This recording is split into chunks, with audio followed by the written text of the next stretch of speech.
فرہنگ الفاظ و معانی کی طرف. پہلا لفظ ہے ہمہ. یہ اصل میں لفظ تو تھا ہمہ خور. میں نے دونوں الفاظ کو، یہ مرکب لفظ تھا اور یہ فارسی سے آیا ہے، میں نے ہمہ اور خور کو الگ الگ کر کے اس فہرست میں شامل کیا ہے تاکہ اس کے معنی بہتر طریقے سے بچے سمجھ پائیں. ہمہ کے معنی ہے سب کچھ یا تمام چیزیں، اور خور کھانے والا. تو ہمہ خور ہو گیا سب کچھ کھانے والا. غذائیت بڑھوتری اور صحت کے لیے ضروری، یعنی افزائش کے لیے ضروری. ہم کہتے ہیں نا کسی غذا میں غذائیت کتنی ہے، کیلریز کتنی ہے، اس کے لیے انگریزی میں لفظ استعمال ہوتا ہے نیوٹریشن، اور اسی سے پھر نیوٹریشنل ویلیو استعمال ہوتا ہے. حیاتین وائٹمنز کو اردو میں حیاتین کہتے ہیں.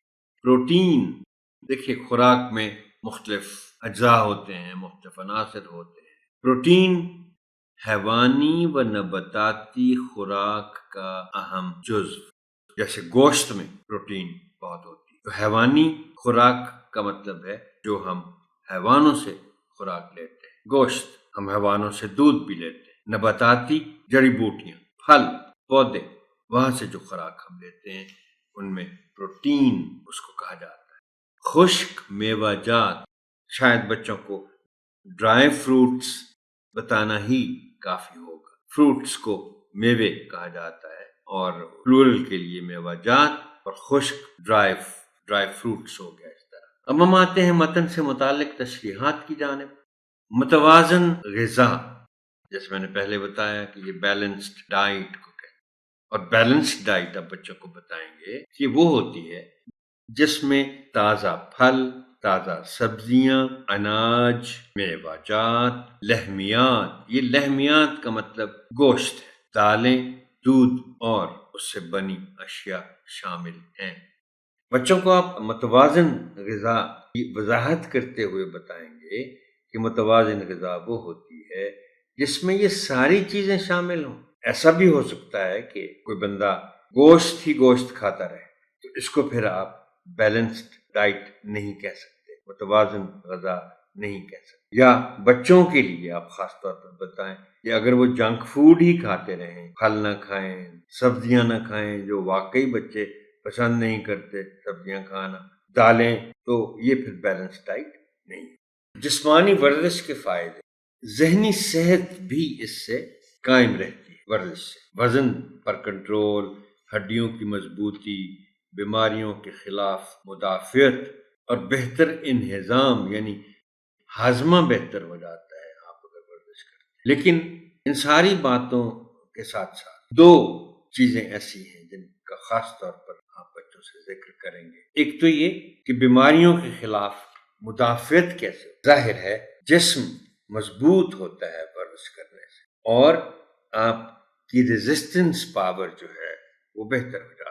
خاص طور پر یہ پوائنٹ ضرور بتانا ہے کہ جسمانی صحت سے ذہنی صحت کہتے اچھی رہتی ہے. ظاہر بات ہے جب جسم ایکٹیو ہوگا، جب آپ کا کام کرنے کو دل چاہے، ورزش نہیں کریں گے تو آپ سستی کا شکار رہیں گے. اور انگریزی میں کہا جاتا ہے نا کہ a healthy body has a healthy mind. اگر جسمانی طور پر انسان صحت مند ہے تو وہ پھر ذہنی طور پر بھی صحت مند رہے گا. ہم آتے ہیں سرگرمیوں اور عملی کام کی جانب.